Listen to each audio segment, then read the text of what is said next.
Attention, attention. Atención. Rosetta Stone invites you to be a part of its biggest language learning event in history. Because in 2011, we want to help 3 million people learn a new language. That's why we're going to give you an absolutely free demo of our language immersion technology. Call 1-800-522-1164. Developed to fully immerse you in your new language, the Rosetta Stone solution is easier than ever before. For your free demo, call 1-800-522-1164. 1-800-522-1164.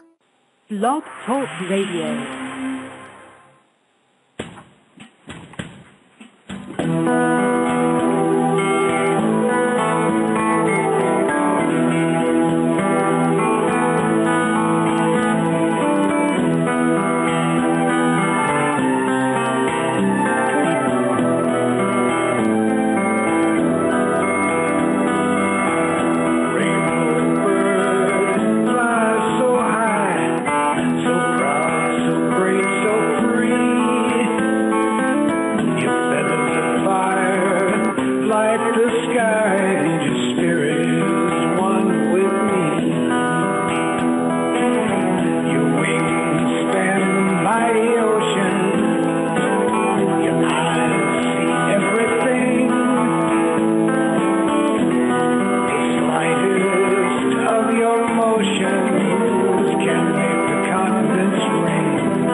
Sorry for folks on Blog Talk. I'll be off of Blog Talk for just a moment.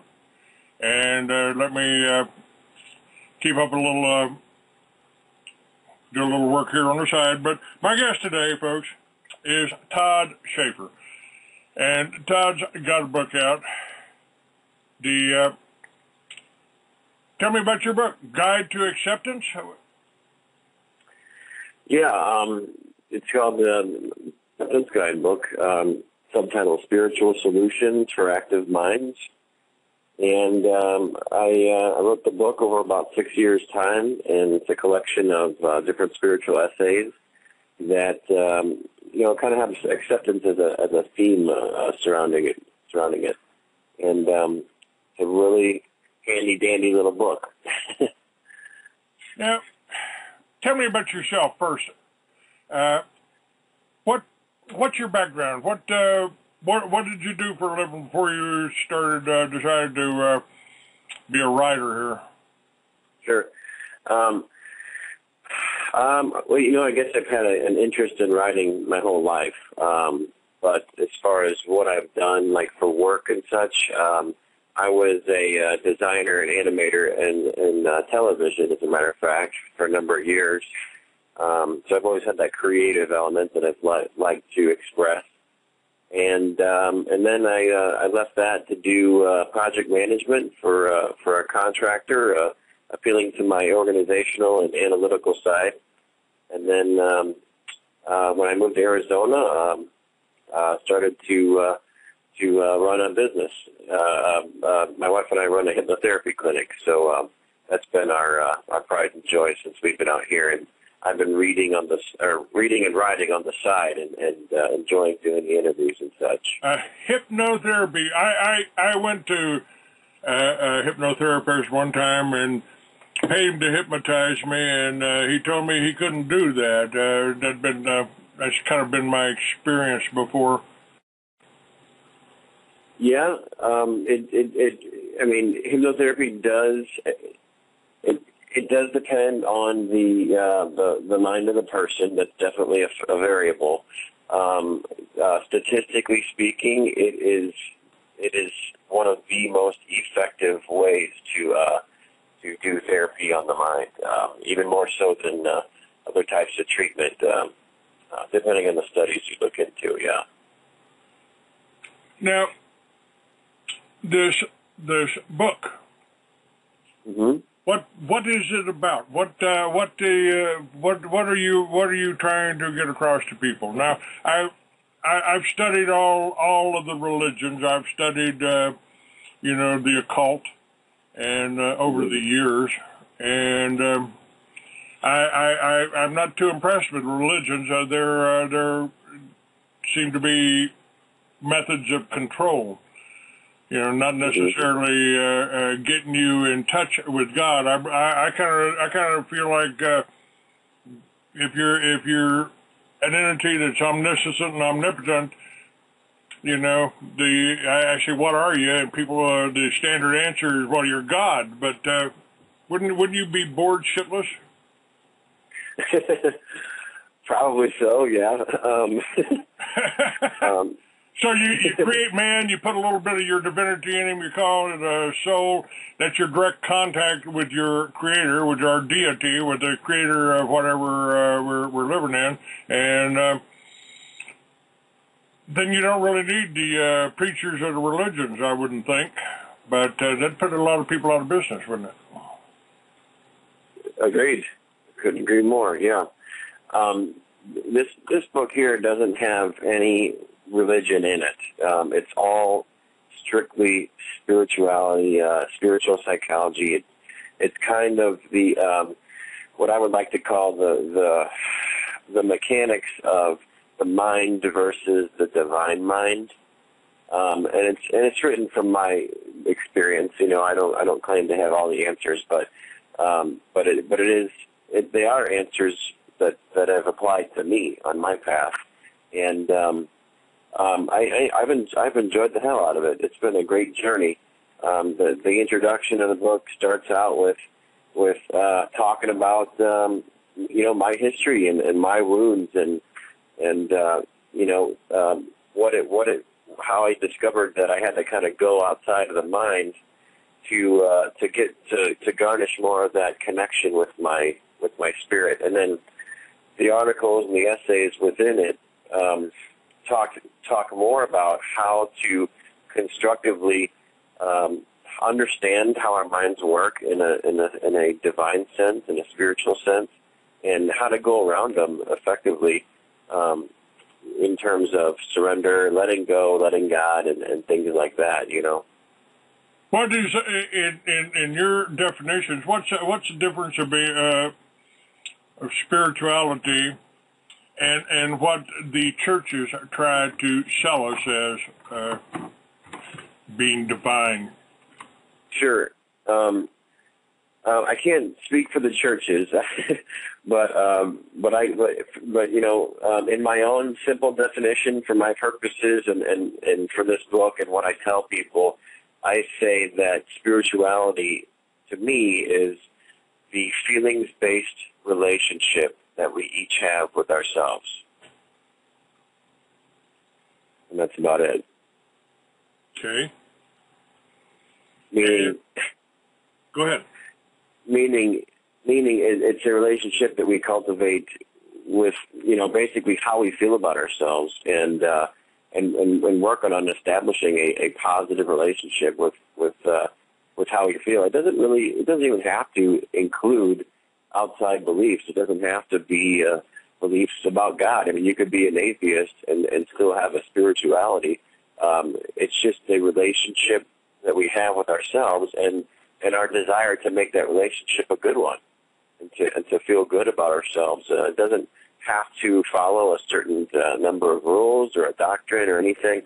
Any number of beliefs or religion or, anything can support us as a tool to find that relationship and establish that relationship with ourselves that makes us feel good. It could be as simple as going out there and doing what you love, and that could be as much spirituality as you need to define for yourself in order to feel good, or it could be as complicated and complex as diving into a religion and knowing every detail of a scripture and being able to teach that scripture to empower others. So it really depends upon the person, but ultimately it's the feelings-based relationship that we have with ourselves. Do you come from a spiritual background? I mean, do you include the Bible in your studies, or your experiences?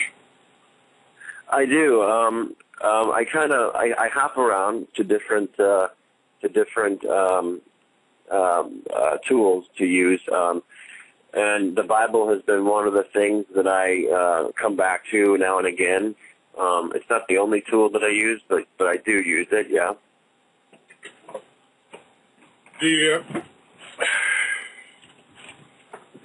I've told in my last article, I said maybe we should think of the Bible as a plan, not prophecy, because so many things that the Bible talked about are actually happening now and weren't even available 2,000 years ago, like the mark of the beast, the little digital IDs now. They want to put all your banking and all your medical records on. So how does that prophecy, whether it's prophecy or plan, how does that fit in with your worldview here? And now, just to personally, I feel that I'm a pretty spiritual person, and but I don't go to church. I don't belong to any party. I don't belong to any group, any club, and I think I frankly scare people. But I'm pretty content with myself, with what I do, with the books I've written, and where I'm at.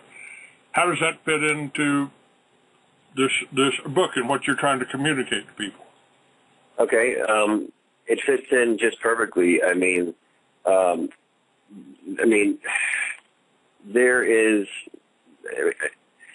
I haven't had that question before.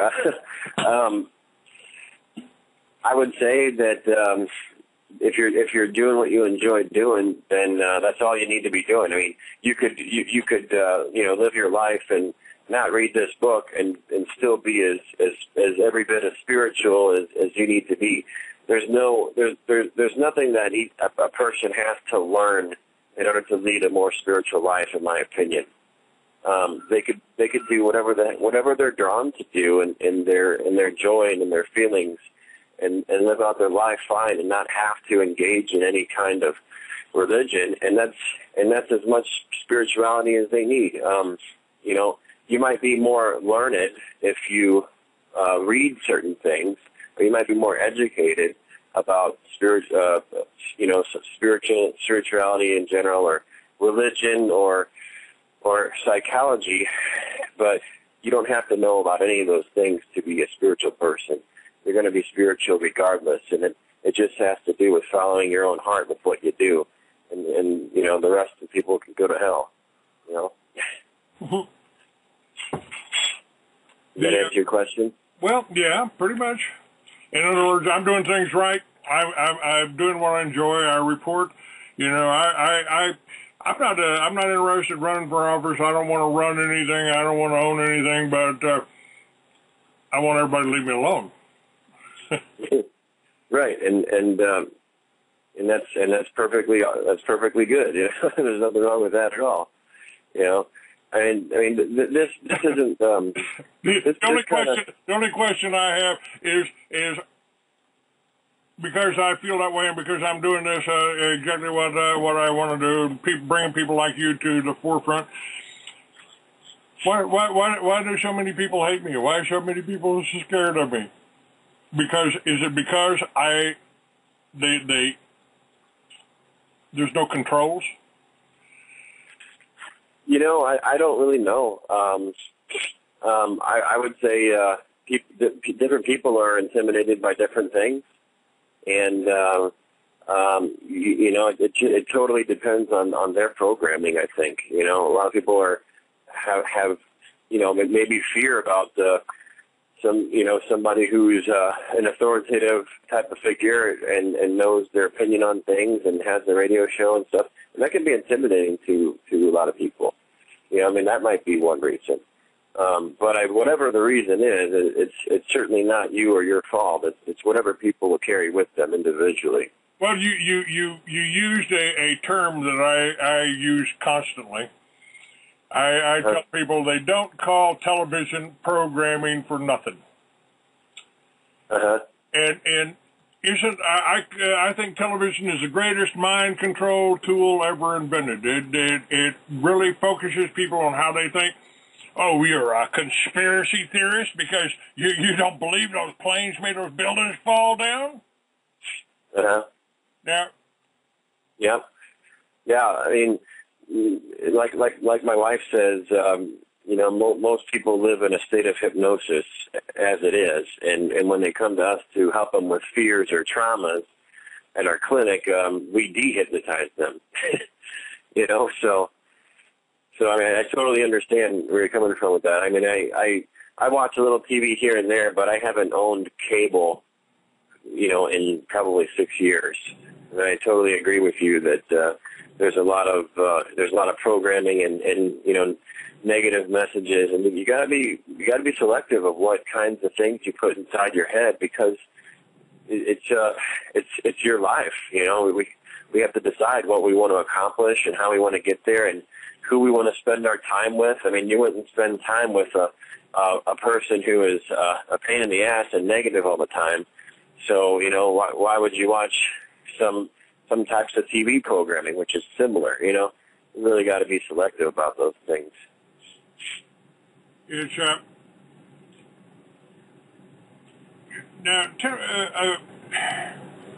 What advice in your book? What advice do you give to people? I mean, somebody's reading this for the first time, and already this conversation may open up new doors in people's consciousness. You start triggering thought patterns.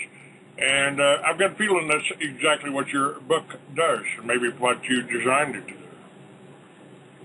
Yeah, it does. It is designed to open people up. I mean, in the introduction itself, at the end of the introduction, it says, you have to decide for yourself if well, put it this way. I say, if something feels right to you to accept in this book, if it serves you, then accept it. If it doesn't feel right, if it doesn't feel like it applies to you, then throw it out the window. People kind of do that on their own anyhow. But, but beyond that, you have to decide for yourself whether what you're reading is inappropriate for you, or if it simply challenges you to open up and get your mind to stretch more into greater forms of acceptance, I grew up reading science fiction. I read every science fiction book in the library, from Robert A. Heinlein from Isaac Asimov to Heinlein to, on down the line. And I think that really helped me understand and search for truth out there, whatever form it is. But yeah, and I can agree with you about that, sure.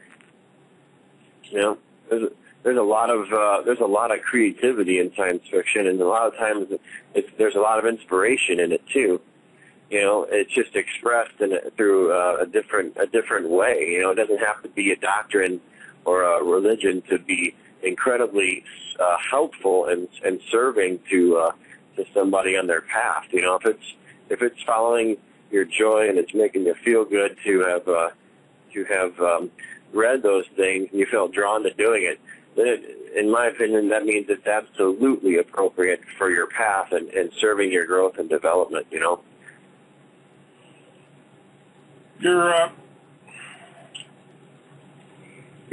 What you're proposing really is taking the power and away from some of these organizations. If people just think for themselves, I tell people all the time, don't believe anything I tell you.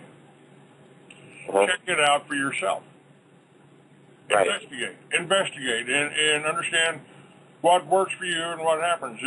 But do you think we got an enemy out there? Is there an enemy there that's programming people negatively, that's doing this on purpose, that's making the world kind of a dangerous place to live in? Are you asking me? Yes.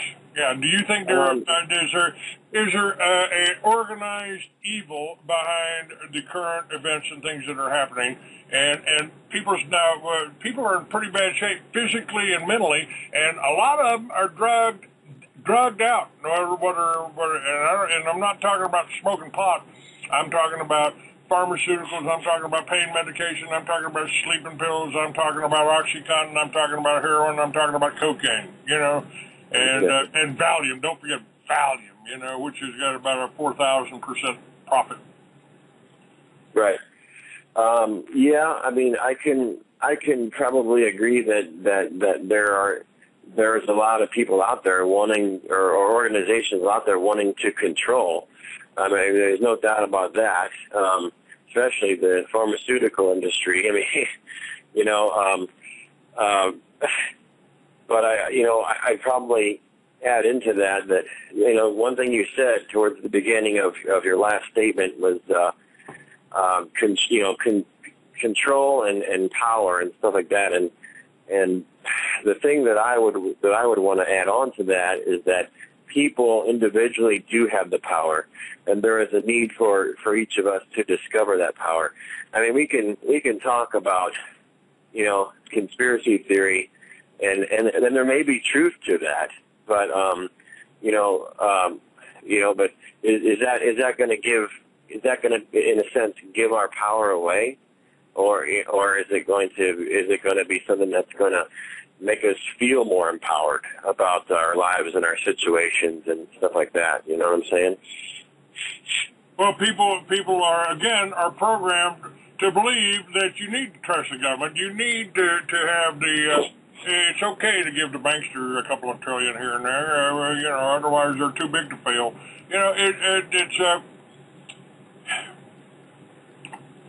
We're being programmed to believe in world government, or this government, our government, and the rights of the individual, which is actually what my first novel, which I wrote 40 years ago, is about.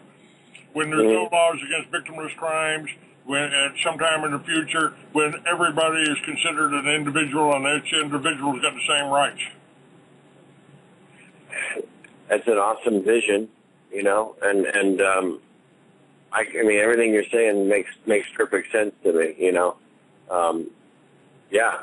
I mean, people do get programmed by the things that they watch, and that kind of element is out there, encroaching upon our space and a desire to control the human mind. And I guess the angle that I'm coming from, generally speaking, is that we have to remember to exercise our power and what we pay attention to, and what we give our power of choice to.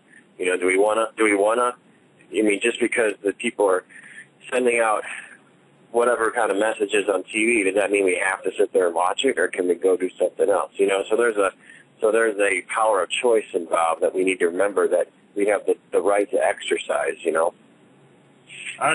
I helped start the militia in New Mexico, I told everybody to take their weapons out, clean it, load it, shoot the TV, and you'd be a lot better off.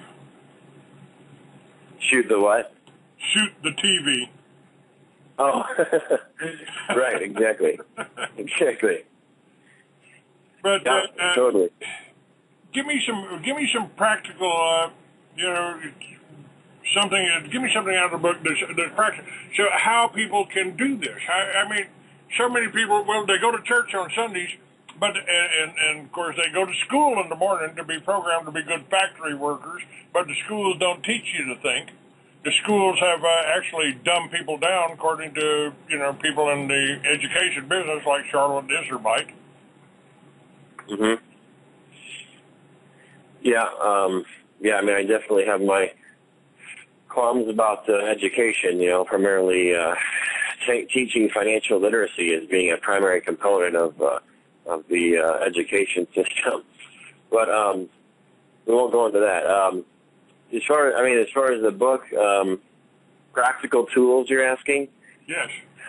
The book itself, I mean, there's a whole bunch of practical tools. since the material is so deep, it's not too deep, but it's very penetrating, and it makes you think. It is easy to follow. So what I did was I as often as possible, I have subheadings throughout every essay. So every subheading has like a paragraph in there. So you can open that book up. That's why I call it a guidebook. You can open the book up to pretty much any page, and on any page you're going to have 3 or 4 subheadings within an essay, and you can just chew on one of those little paragraphs and put the book down and come back to it, and just enjoy it that way. As far as the actual tools, there is a lot of talk about how the mind works, and what its games are, and like the ego mind, the spiritual ego mind, how that is. You talk about government and FDA and that kinds of things, and my equivalent of that would be the ego mind.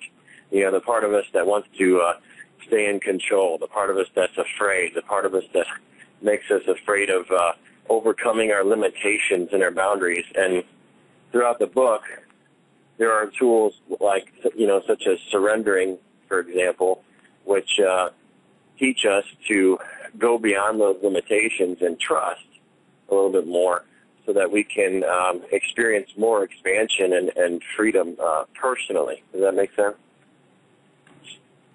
Trust. Who do we trust here? I trust me, but that's about the extent of it. What are you talking about trust? Like when I speak about surrender and trust, obviously the book has a context of talking about it in a higher power sense. The word God is in the book quite a bit, but again, not in a religious context, just in the context that our source, is within us also. We have access to those parts of us also. There's the divine guidance does come from within. It comes from our nudges that we get, and the things that we feel when we're not in fear and we feel drawn to do something good, and we do it. When we listen to that guidance and follow it, that would be my definition of trusting what's coming through, and that's a way of the divine working through us to help us to lead a better life. The living a better life. I'm just having a hard time getting a grasp on that.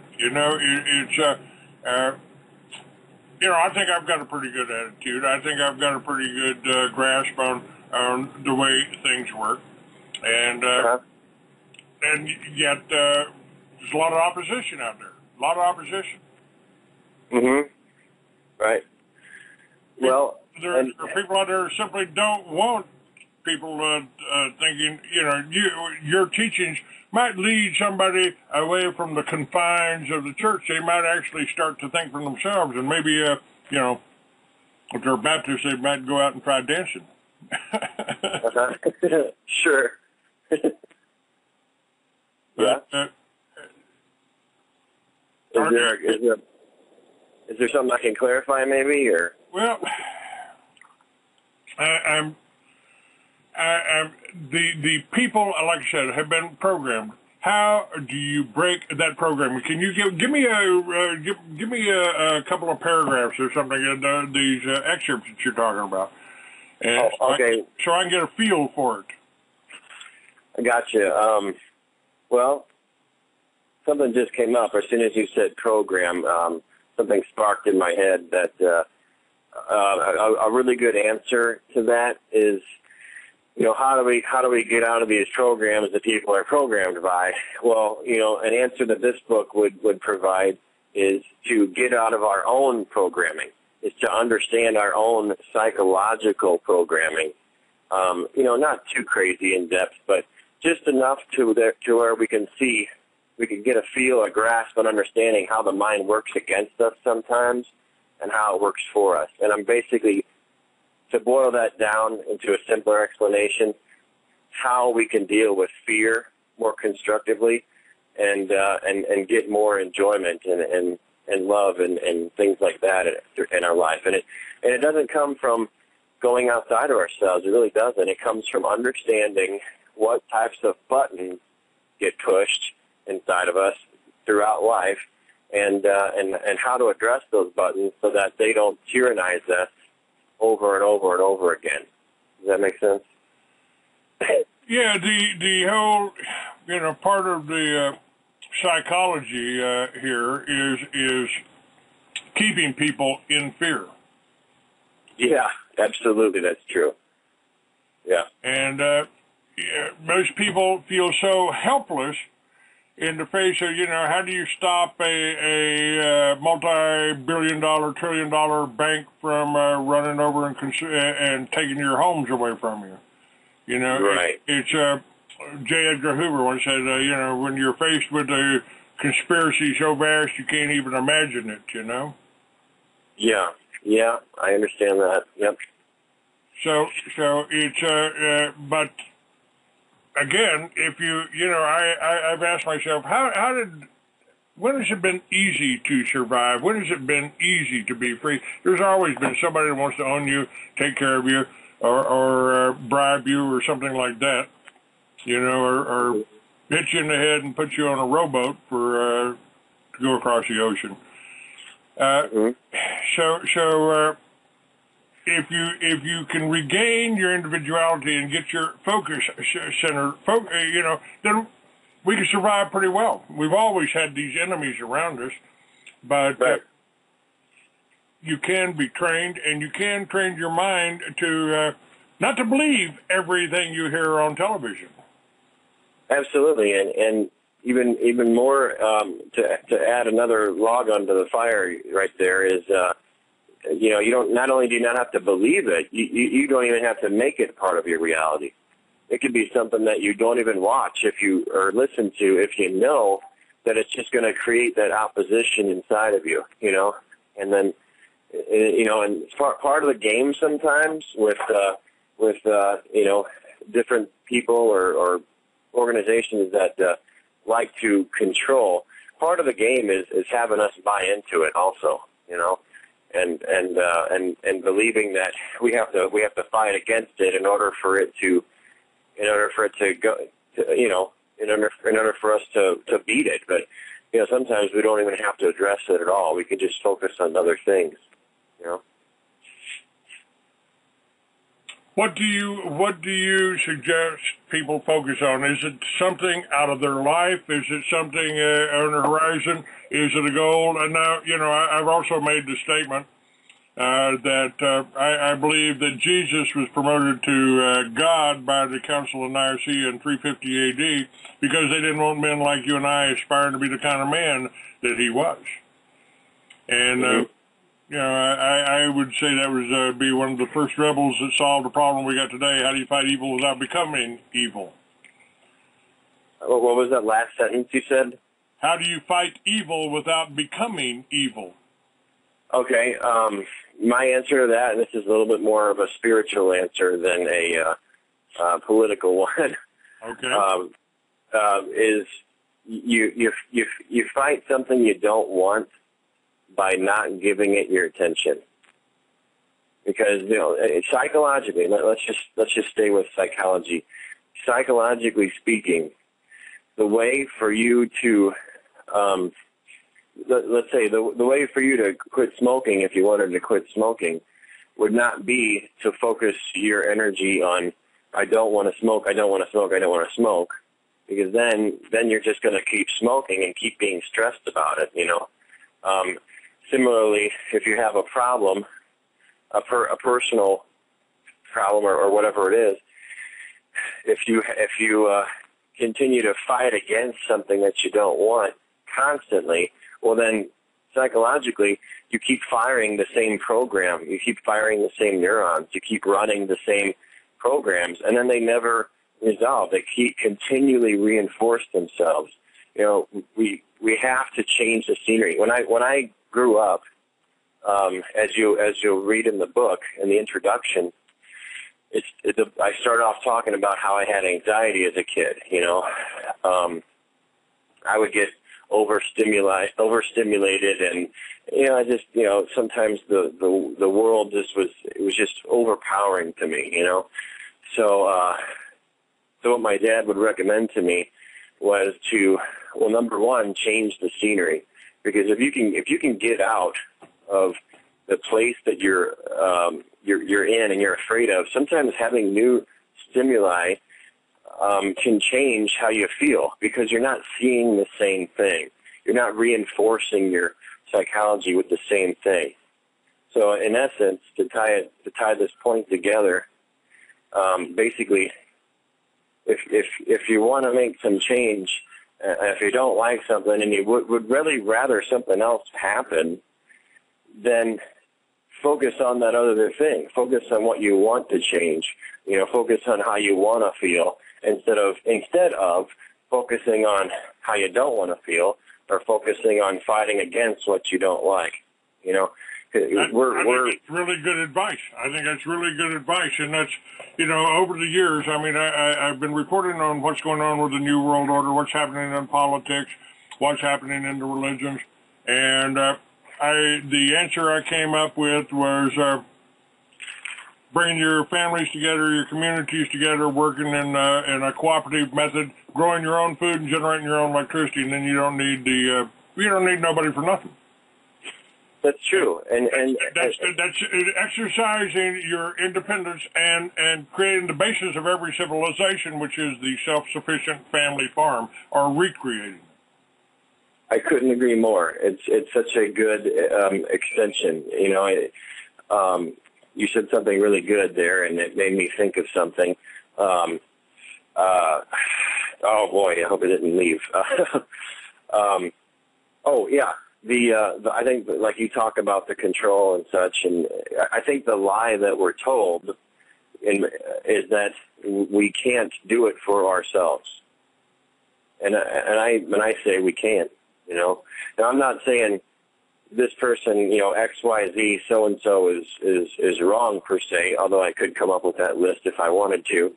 But what I am saying is that we have the power to decide for ourselves, to think for ourselves, to be intelligent for ourselves, but we have to get out of the hypnosis of putting our energy and attention into things that really don't apply to our lives. I mean, we can say it applies by extension, but does it really make all that big a difference? I mean, it would be a misuse of our power to put attention into things that generate fear for us. If we can just turn that off, focus on something productive, and then get instead of that TV watching time, get that book written that we've always wanted to write, and let that take us in a new direction. There's so many ways to be constructive with our creative power. It's that is the vision that I had for what I call Liberty Villages. And I still do it today. Today we got farmers saying we don't have enough help. We don't have enough help. We can't get the teenager. How are you going to get them back on the farm after they've seen L.A., after they've been programmed? And I'm putting on an event in Arizona here, and I sure appreciate your help participation. Cochise County. And we're doing it on behalf of the sheriff and the veterans. I'm going to try to get about 1,000 people to come down to Cochise County, and stretches from Benson all the way down to Douglas, Arizona, and we'll be partying in Tombstone, too. Tombstone and Sierra Vista. And it's to put the veterans together. No more homeless vets. I don't think we ought to have homeless vets in this country. And I want to put the veterans together with the ranchers and the farmers, so we learn how to grow our own food again. We learn how to take care and balance with nature. And if we can generate our own power from the wind and the sun and eat food that's grown right out of the ground next to us without pesticides and without being genetically modified, I think we'd be pretty healthy people. I think we'd be pretty content, and I think that's a positive direction that we can work in. That's what I really like about what you're saying. It's, hey, if this is good for me as an individual, my family beside me, then it should be good for you and yours.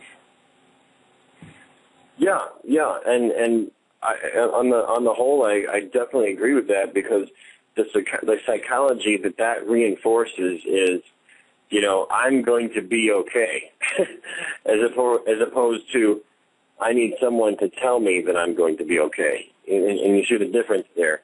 There's fear in the second statement. There's dependency on someone else, versus there's taking responsibility in the first statement. I'm going to be okay, versus I need to tell somebody, I need someone to tell me that I'm going to be okay. Yeah, I really don't want, I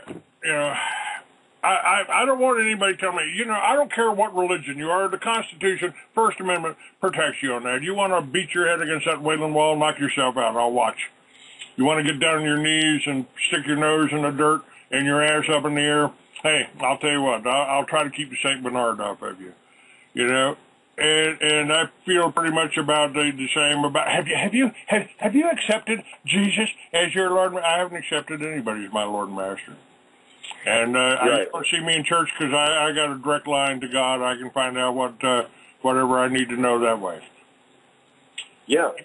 God gave us that too. I think He works through that a lot. Yeah. There's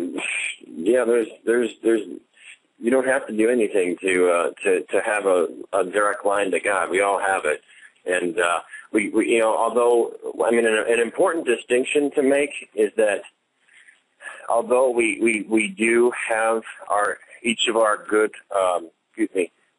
have our own direct line to God individually. What is appropriate for me might not be appropriate for you. You have to, I can't say, hey, you need to read this book because it really works for me, and you do it and it doesn't really work for you because you don't get it or it just doesn't feel right to you. I have to encourage you in order to give you a spiritually supportive thing. I can't.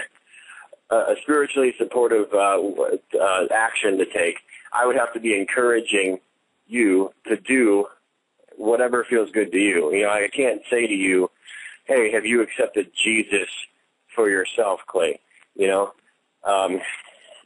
that would be an imposition of my belief system onto yours, and that's bullcrap. That can't be done. Ideally, I can see where someone might be coming from and how that might be a good idea in theory, but you start abusing somebody else's power if you enforce upon them your belief system, and that's where I think a lot of the trouble comes in. You have to encourage people to figure things out for themselves, to feel out, to use their own feelings, their own guidance system, to see what's appropriate for them with their own development, their own growth. That might mean you can recommend books, but you can't tell them which one they have to read. So giving people options when you want to encourage and support them is always a good thing, because they have to find a path that's appropriate for them. Yeah, I think you'll enjoy the book that I'm rewriting now after 40 years. Because it really stresses this whole individuality thing, No laws, victimless crimes. If there ain't no corpus delicti, no crime. We don't need prisons as an industry, and people can be rehabilitated just by basically with what you're dealing with here. Yeah, It's restructuring. It's a matter of restructuring our minds after almost 100 years of near total control. Yeah. I totally agree, and it starts on the inside. It starts on the inside. If we have, like, for example, if we're very insecure on the inside, well, then our programming, our internal programming, our psychology is going to tell us, well, I need to build security around me on the outside. But if we're secure with ourselves on the inside, if we're in our alignment with our feelings and we're, following our own guidance and we're doing what's right for us individually, not buying into fear, then we feel secure on the inside. We have our marbles together, and then guess what? We're not trying to force and control things on the outside and create different security mechanisms, which we think are a good idea, and in reality they may not be, and all because we can't feel better on the inside. You see where I'm coming from? Yeah, absolutely. In my plan for Liberty Villages, I'm comfortable. I've been in jail, and I frankly don't like rap music. Doesn't mean I'm a racist or anything. I just don't like your brand of music. So, if I put together a village, it's going to be with, people probably like country music. Long hair. So, that kind of thing. I'm probably, just because I want to live with other white people don't mean I'm a racist at all. And, I'll be happy to go down to your village over there and have some tacos, or this village over here and have barbecue, or that village over there and have some lox and bagels, Yeah. I just think we can if we've got our friends and the people that we trust and hanging around. I've been the only white guy in the theater in Jamaica, and mm-hmm. I never experienced a moment of fear or anxiety at all. Mm-hmm. So that's great. How much is your book? And tell people where we can get it now. The book is $14.95.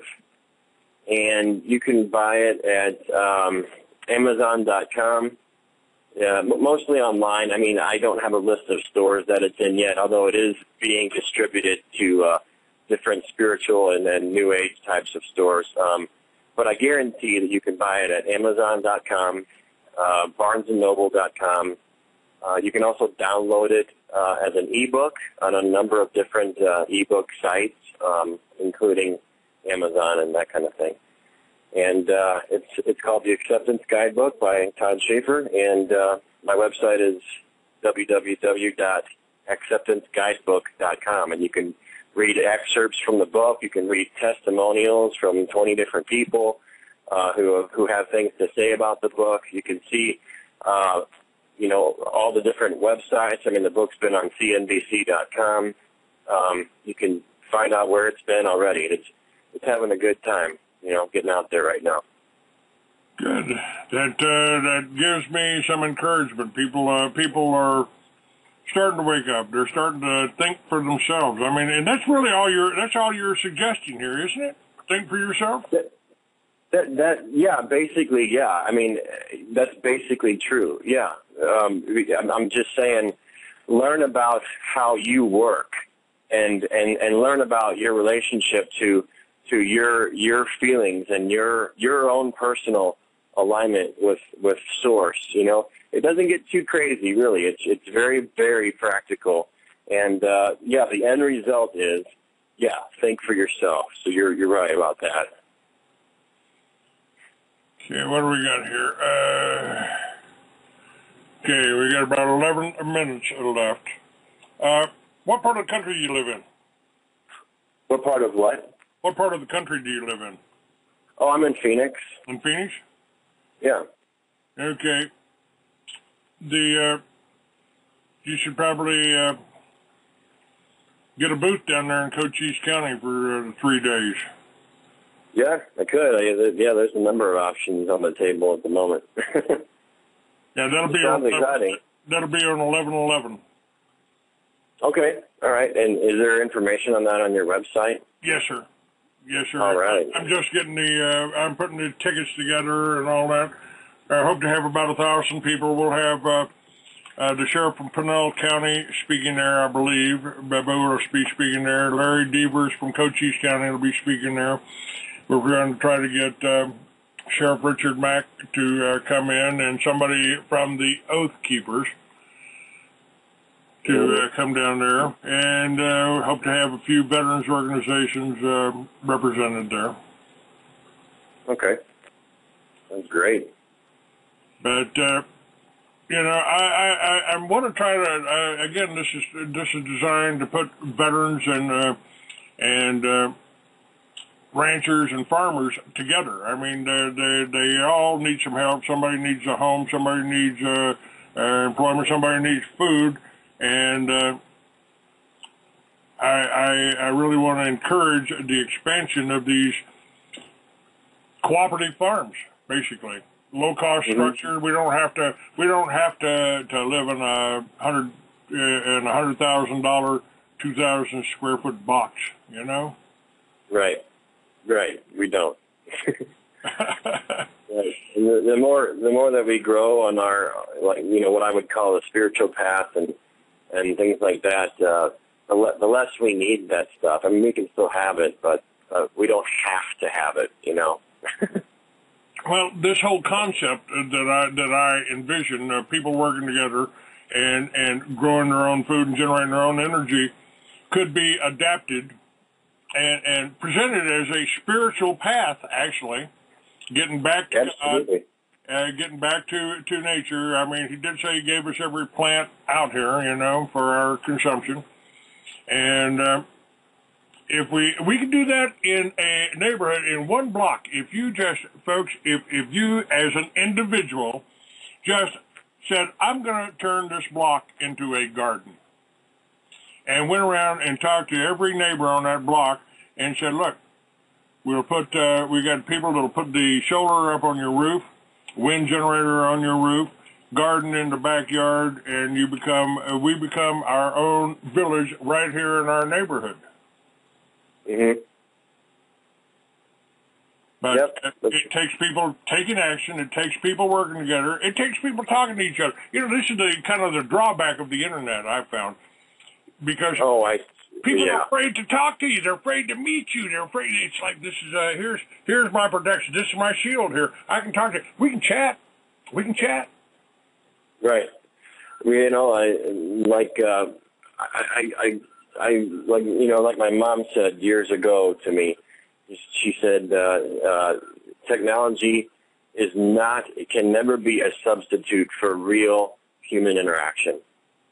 And I told her, I said, I totally agree with that. There's so much more that you get from being able to have a conversation with somebody one-on-one together versus reading their typed words and having that be the only form of communication, you know. I've almost abandoned all the dating sites because what a pain in the ass. What a pain in the ass, you know. I mean, just meet me for coffee, you know. Just meet me for coffee, you know. Public place, you know. You don't have to be afraid. You know, I ain't going to fight you, you know. Yeah, I'll pull up on a Harley. Yes, I will. Right. But everything's a double-edged sword, you know. I mean, the Internet, they're using that to control us, to pass information around, and, of course, take your money with the credit cards. But it also gives us the ability to communicate without, you know, the papers or NBC. And let's see, and I'm supposed to be one of the most radical people in the country, and NBC's never interviewed me? Go figure, huh? Let's take a call here. Sure. Let's take a call. Hello, is this Ann? Yes, it is. Hi, Ann. Hi, how you doing? I'm doing good. You're on with Todd Schaefer, Acceptance Guidebook.com. Hi. Acceptance what? AcceptanceGuidebook.com. And it's right up. Is that accepted for value information? No, ma'am. Okay. No, ma'am. This is more of a spiritual guidebook on how to find out who you are.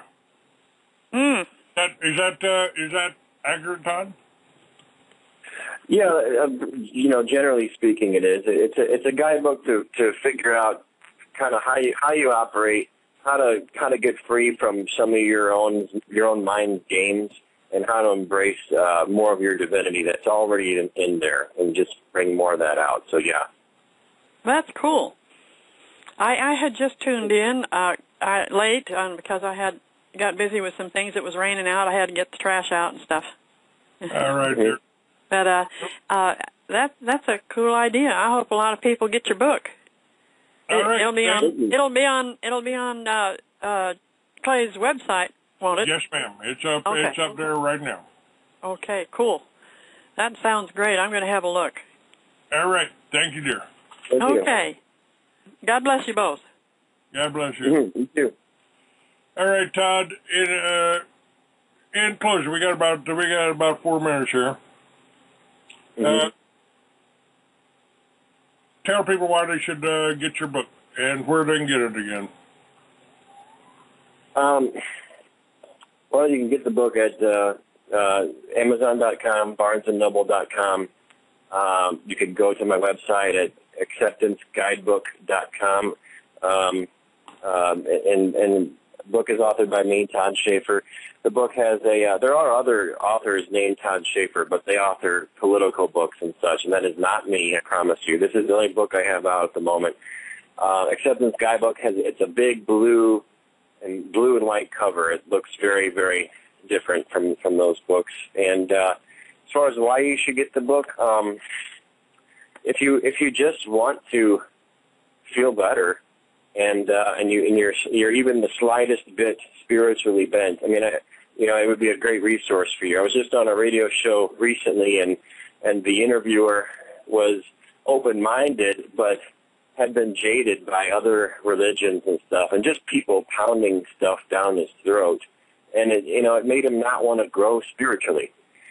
And not to knock religions or anything, but after having gone through the interview, this book, what he learned about this book was a helpful resource, because it's a way for him to get back to his spirituality and grow and develop, learn about how his mind works, learn about how his spirit works, learn about how they intertwine together. And he was excited as hell by the end of the interview, and because he found a pathway back to himself, a pathway back into his spirituality and learning about himself without having somebody teach him by shoving things down his throat that he had to do. And again, it goes back to that respecting people to go their own direction, encouraging them to go their own direction. You can lead a horse to water, but you can't make him drink. Well, you shouldn't make him drink at all. You should lead him from behind, and just support people in making their own choices, and lead them to materials that might truly be supportive to their development, and most importantly, without any agenda on your part. And that's the best thing that this book does. It says, here it is, if you want it, take it, and there's no agenda on my part to convert you to anything. It's just, if it works for you, it works for you, and there's oodles of helpful information to improve our quality of life. All right. I really appreciate you being on my show, and I hope you sell a ton of books. I think you're doing some good work. I think you got some good information, and I'm all for encouraging everybody in their own individuality. Nobody's gonna force their religion on me. So, right. You can stand up for yourself too, folks. Todd. That's right. And I just want to say thank you. It's an honor to be on your show, Clay. Thank you, sir. And you can send this out to anybody on your email list, to anybody that you got in your book. Just copy those 2 lines, and then you got your website and this show. Okay, will do. All right, sir. Thank you very much. Thank you. Bye-bye. All recording has been completed.